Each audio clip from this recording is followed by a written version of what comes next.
मुकदमे का सामना करना पड़ा कि उसने अदालत के सामने झूठ बोला है। और वो झूठ क्या था? 2 मरतबा ट्रैफिक वायलेशन पर उसका चालान हुआ। उसने इस स्कैंडल को बेनकाब किया और इस बिना पर रिचर्ड निक्सन को इक्तदार से अलग होना पड़ा, रिजाइन कर दें। उन्हें दूसरी चॉइस ज्यादा मुनासिब लगी और उन्होंने रिजाइन कर दिया। जुल्फकार अली भुट्टो साहब को भी इंडाइट किया गया था तौहीन अदालत केस में। ख़ुदीन हज़रात, तारीख का सफर में आज हम बात करेंगे उन हुकूमती शख्सियात की जिन्हें किसी न किसी हवाले से अदालती मसाइल का सामना रहा, और इन तकरीबन तमाम की तमाम शख्सियात को इक्तदार से हाथ धोना पड़ा। सबसे पहले हम तज़किरा करेंगे बर्लुस्कोनी का।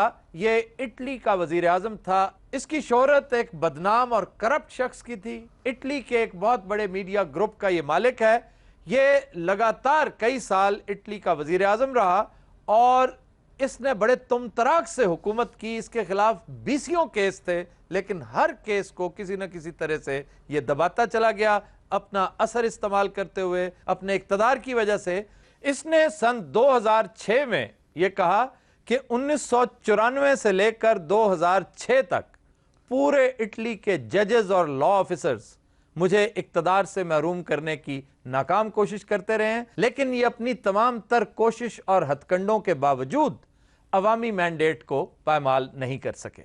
इसने बड़ी महारत और चालाकी के साथ सेनेट से अपने लिए एक आर्जी सा इस्तिस्ना भी हासिल कर लिया।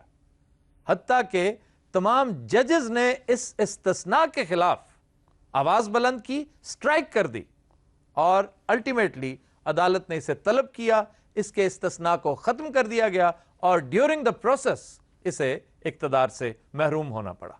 इसी तरह बरतानिया के एक वजीर को मुकदमे का सामना करना पड़ा कि उसने अदालत के सामने झूठ बोला है। और वो झूठ क्या था? 2 मरतबा ट्रैफिक वायलेशन पर उसका चालान हुआ और उसने दोनों मरतबा एफिडेविट दाखिल करवाया कि मेरी बीवी चला रही थी, मैं नहीं चला रहा था। तो वो बच गया। हो सकता है सर मियां बीवी की लड़ाई हो गई होगी। वही कुछ हुआ ना। एंड में आकर रिसेंटली उनकी तलाक होगी और डिवोर्स लेते ही सबसे पहले बीवी ने जाकर बयान दिया है कि ये गाड़ी मैं नहीं चला रही थी, यही चला रहा था, इसके मजबूर करने पर मैंने ये बयान दिया था, और ये झूठ बोलता है। और इससे पहले कि उसके खिलाफ कार्रवाई होती, उसने इस्तीफा दे दिया, वो अपनी सीट से महरूम हो गया। सर भाभी भी बड़ी चलाक है। ये भाभी किधर से होगी? सारी भाभी हो गई जेड़ा साडे भरा नूं अंदर करवाता ने। तुम्हारा भाई किधर से हो गया? वो सारे बड़े भोले लोग ने बेचारे। ये तो फकीर दरवेशां दे दरबार ते जाके दुआ मंगदे ने, बाबा जी चौथा महीना तुहाडी भरजाई लड़ के गई है, उन्होंने वापस आना चाहिए। वड्डा मुंडा स्कूले नहीं जाता, साइकिल चोरी हो गया, सवेरे पैर तो रेड़ा लंघे, रेड़े वाला कहता मैं 2 बजे दोपहर ਨੂੰ ਫੇਰ ਨਗਾਉਣਾ ਹੈ। ਸਾਡਾ ਯਾਰ ਅੰਦਰ ਹੈਗਾ ਜੇਲ੍ਹ 'ਚ, ਉਹਦੀ ਵੀ ਜ਼ਮਾਨਤ ਕਰਾਉਣੀ, ਵੇਖ ਲੈਣਾ ਸਾਡੀ ਕੰਡ ਨਾਲ ਲਵਾ ਲੈਣਾ। ਸਾਡੇ ਨੇ ਰਫੜ ਪਾਉਣ ਦੀ, ਉਸ ਵੀ ਇੱਥੇ ਫਿਰਨਾ ਟੁਰਨਾ, ਦਰਬਾਰ ਵੀ ਇੱਥੇ ਰਹਿਣਾ। ਵੇਖ ਲੈਣਾ ਵੱਡਿਓ, ਮੈਂ ਚੱਲਿਆ ਵਾ, ਮੈਨੂੰ ਫੇਰ ਨਾ ਆਣਾ ਪਵੇ। ਚੱਲੋ ਦੁਆ ਮੰਗ ਲਈ। ਹਾਂਜੀ ਬਾਬਾ। ਤੂੰ ਤੇ ਮੇਰੇ ਪੱਲੇ ਰੋਟੀ ਖਾਣੀ, ਤੂੰ ਕਾਹਦੇ ਲਈ ਮੰਗਣੀ? ਚੱਲ आओ जी। यार ये क्या है? हकीम साहब आप बाबे के साथ भी लड़ते हैं? ये तो बाहर टोकना वाले ना लड़ता है। ਟੋਕਣ ਵਾਲਾ ਜੀ ਮੈਨੂੰ ਕਹਿਣ ਦੇ ਜੁੱਤੀ ਰਹਾ ਦਿਓ। ਮੈਂ ਕਿਹਾ ਤੂੰ ਜੁੱਤੀ ਨਾ ਰੱਖੀਆਂ, ਨਵੀਂ ਨੂੰ ਬਾਵਲ ਨਗਰ ਦਾ ਖੁੱਸਾ ਜੀ। ਕਹਿੰਦਾ ਟੋਕਨ ਲੈ ਜਾਓ। ਮੈਂ ਕਿਹਾ ਸਾਡੀ ਕਿੰਨੇ ਰੱਖਣੀ ਹੈ? ਲਾਹੌਰ ਦੇ ਨੱਕ ਗਏ। लाहौर दे क्या है? ਨੱਕ नोज। ਉਹਦੀ ਲਾਹੌਰ ਦੇ ਨੱਕ ਮੂੰਹ ਹੈਗੇ ਆ, ਅਸੀਂ ਲਾੜੇ ਆ ਲਾਹੌਰ ਦੇ। ਏਡਾ ਸੜਿਆ ਲਾੜਾ ਪੱਕ ਦੀ ਦੇਖ ਚ ਡਿੱਗ ਪਿਆ ਸੀ।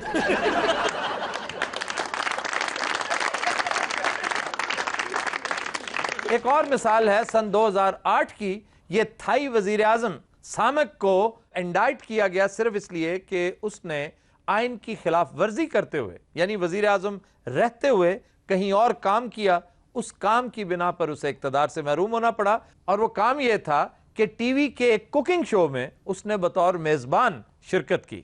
अदालत ने कहा जी आपने आइन की खिलाफ वर्जी की है, क्यों ना आपको फारिग कर दिया जाए। उसे भी मौजूल किया गया और उसके साथ साथ उसकी 25 रुकनी कैबिनेट को भी घर भेज दिया गया। ਸਰ ਸਾਮਕ ਸਾਹਿਬ ਹੁਣ ਉੱਥੇ ਕੀ ਕਰਦੇ ਨੇ? ਹੁਣ ਉਹਨੇ ਪਿੱਛੋਂ ਵੈਗਨ ਪਾੜ ਕੇ ਨਾ ਉਹਦੇ ਚ ਬਿਰਿਆਨੀ ਲਾਈ ਹੈ ਸਰ। अगर वो खाना पकाया है तो इसमें क्या बात बुरी है? मजूरे वाला ਇਹੋ ਜਿਹੇ ਬੰਦੇ ਕਸਮਾਂ ਖਾ ਕੇ ਨਾ ਖੱਟੇ ਕਿਨੂੰ ਵੇਚ ਜਾਂਦੇ। फिर बकवास कर रहे हैं आप। सर आप ना मुन्ना मुंह लगे उनके, मतलब please। मैं बावर्ची पे कमेंट कर रहा हूँ, इनको तो मेरी जूती मुंह लगाती है। बहुत अच्छी बात है, लेकिन आप खामोश हो जाए बस। ਇਹੋ ਜਿਹੇ ਬੰਦੇ ਵੀ ਕੁੱਕ ਹੁੰਦੇ ਨੇ। ਖਾਣਾ ਬਣਾਉਂਦੇ ਆਈਟਮਾਂ ਕਰਦੇ, ਆਂਡਾ ਇੱਥੇ ਤੋੜ ਕੇ ਇੱਥੇ ਫਰਾਈ ਕਰਦੇ। अच्छा जी, बिल क्लिंटन ਐ ਲੈ ਹਾਂ ਹਾਂ ਆਹ ਸਰ ਇਹਦੇ ਚ ਕੋਈ ਤੀਸ਼ਨਗੀ ਲੱਗ ਰਹੀ ਬਾਜੀ ਜਿਹੜੇ ਸਮੁੰਦਰ ਦੇ ਅੰਦਰ ਵਜ਼ੀਰ ਆਜ਼ਮ ਉਹ ਵੀ ਉਹਨਾਂ ਨੂੰ ਯਾਦ ਨੇ ਖੈਰ ਨਾਲ तौहीन अदालत के हवाले से बिल क्लिंटन एक बहुत बड़ी मिसाल है। उन्हें $90,000 जुर्माना सिर्फ इसलिए अदा करना पड़ा कि तौहीन अदालत का जुर्म साबित हो गया था। 1998 में उन्होंने बयान हल्फी जमा करवाया कि मोनिका लेविंस्की के साथ उनके कोई ताल्लुकात नहीं रहे, लेकिन 1999 में जब ये ताल्लुकात साबित हो गए तो अदालत ने उन्हें $90,000 जुर्माना किया और उन्हें ये जुर्माना अदा करना पड़ा। बाद में आप जानते हैं कि उन्हें इम्पीचमेंट का सामना था, इसके डर से उन्होंने इस्तीफा दे दिया।